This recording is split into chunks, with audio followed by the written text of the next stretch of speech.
Nintendo has way too many franchises that are sadly underappreciated and have always been under the radar of many Nintendo fans and gamers in general, and they haven't gotten the respect that they deserve from Nintendo themselves. And I want to focus on 5 IPs that I think should be revived and needs to happen during this generation, on the Nintendo Switch 2. Let's get into it with F-Zero.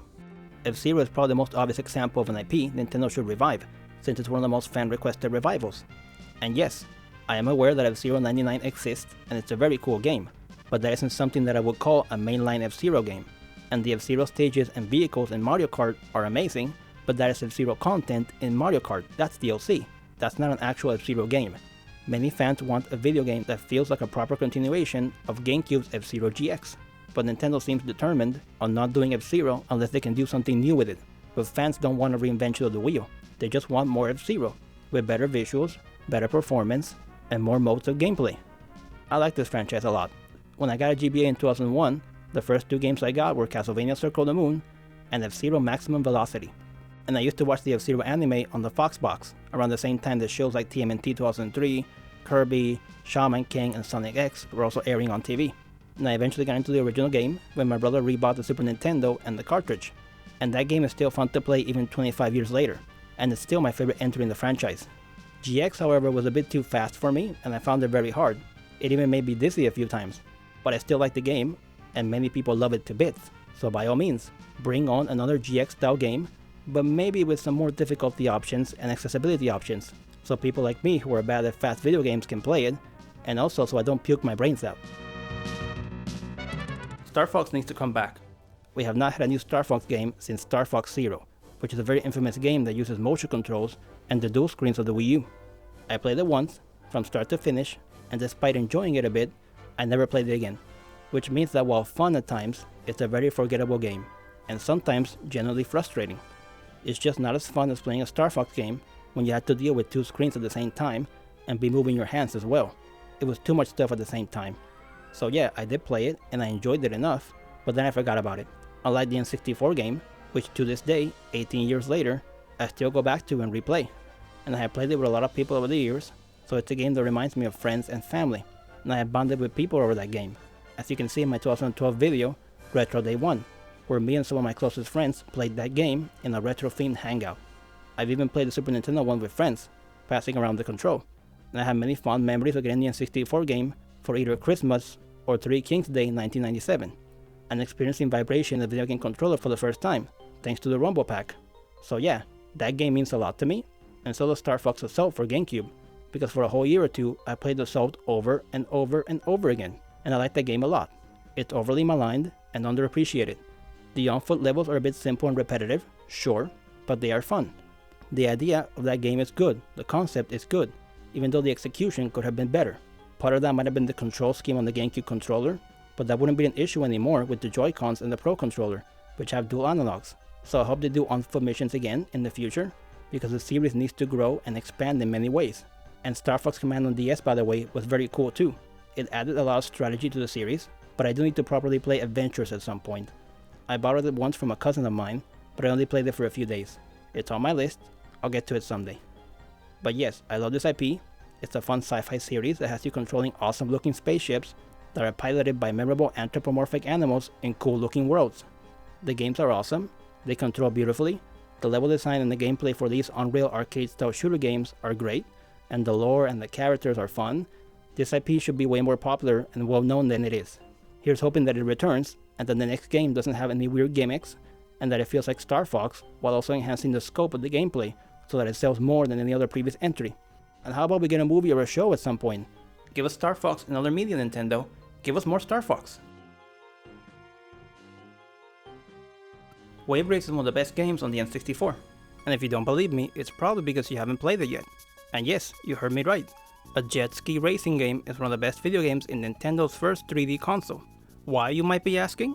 Because it's fun. It's a pleasant and very accessible racing game that controls beautifully and plays perfectly. The water and the vehicle physics were impressive at the time, and to this day they still impress. And it has one of my favorite soundtracks of any N64 game. I use music from that game in many of my videos. The peaceful theme of Drake Lake in particular has been stuck in my head for years. But every track in that game is a banger, and the game in general has so much charm and personality. And I remember when we rented it and I played it a lot with my brother, and I think maybe we may have rented it more than once, just like Pilotwings 64, but eventually for a Christmas morning or a Three Kings Day, I got it as a holiday gift. And to this day I still play it, and I still dance around like a maniac when I hear that music coming from the TV.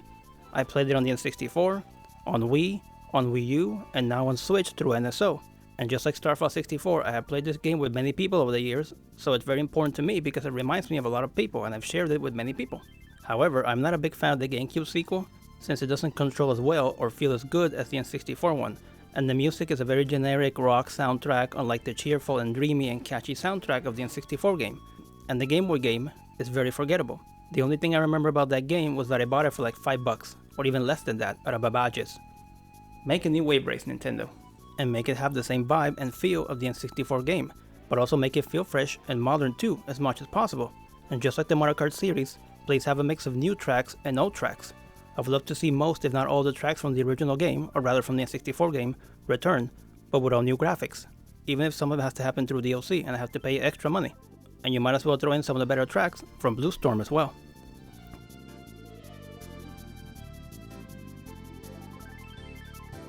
Next up is Golden Sun, and I'll admit I did not beat this game because I wasn't a big JRPG person when I was a kid. I am now though. In the last few years I played many games like Persona 5 Royal, Dragon Quest XI, and the FF7 remake. And a shout out to G Troach for getting me to play Persona and Dragon Quest, and also to G and to Angel for also pushing me to play more RPGs. But back then I was allergic to RPGs, and I mostly played platformers as a kid. It was as a teenager that I finally got into shooters and horror and action-adventure games, among other genres, but I did play enough of Golden Sun to know how impressive the game was. I remember being impressed by the visuals. It was a very impressive looking GBA game. It was one of those games that reminded people, hey, this little machine is more than just a mini Super Nintendo. It's actually 32 bits, not 16 bits. This thing is a beast, and this game shows that. Fans of this series wanted to come back. 3 games just isn't enough for them, and in my opinion they should go all out if they revive the IP. They should make a completely 3D game, even though I imagine many fans won't mind another top-down game, but I think they should do something fresh with the series, and something that could bring new people into it, and the 3D entry might do just that.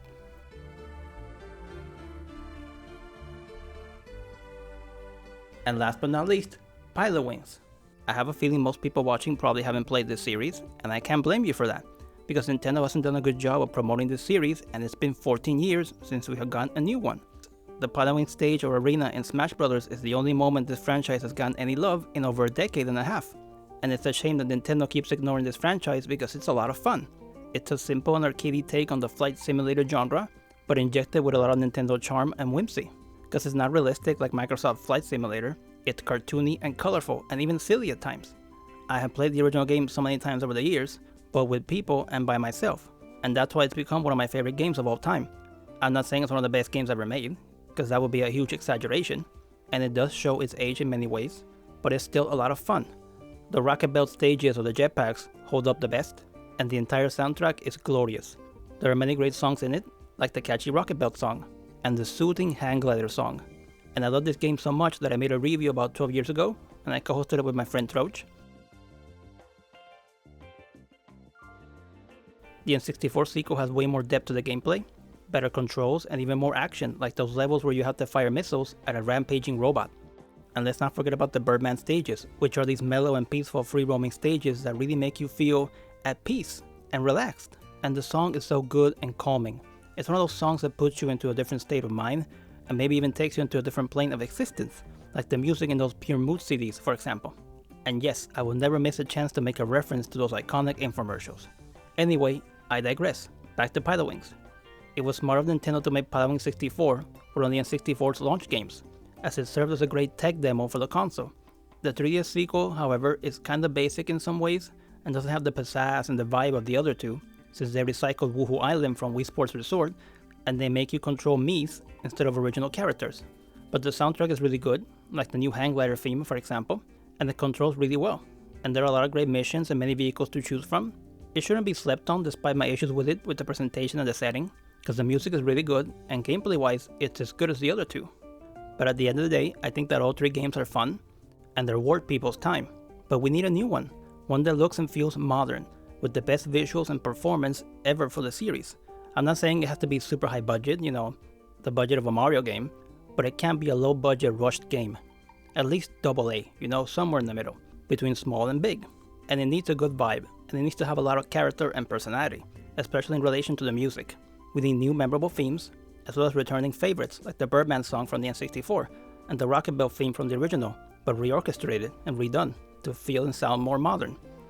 Please revive this series, Nintendo, and promote it well, and price it accordingly.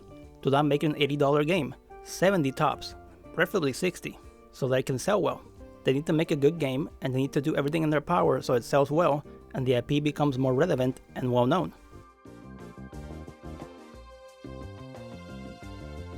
There are other franchises besides these 5 that need reviving.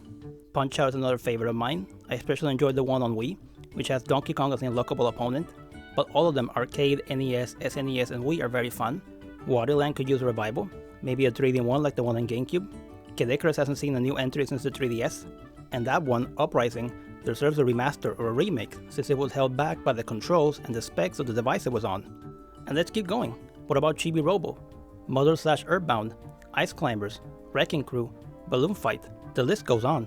Obviously, some of these franchises can't be AAA games priced at $60 to $80. Something like an Ice Climbers would need to be a budget eShop game, ideally somewhere between $10 and $30. Let's keep in mind that a lot of smaller IPs have done really well on Switch and have had their most successful entries on the Switch, like Kirby and the Forgotten Land, selling over 7 million units, Metroid Dread selling over 3 million, and Luigi's Mansion 3 selling a whopping 15 million. And Animal Crossing went from selling 13 million on 3DS to an insane 45 million on the Switch. So there is no reason that these franchises can't grow and reach new heights on the Switch 2 and Switch 1 if they make them for both systems. Nintendo just needs to budget them correctly, price them correctly, make them good, and promote them well. Because if the games aren't rushed cash grabs and they review well and have good word of mouth, then they all can and should sell well and have their most successful entries on Switch 2. Thank you for watching the video, it means a lot, it always does. I would love it if you hit the comments and let me know what IPs you want to see return, and what your favorite Nintendo franchises are, and what you think about the 5 that I chose to focus here on this video, and also what you think about the others 2 that I mentioned near the end. Which ones are your favorites and which ones you want to see return the most?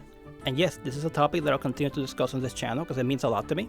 I want many IPs to come back, so if you like Nintendo and you like many other dormant franchises and you're a nostalgic person, then this is your channel.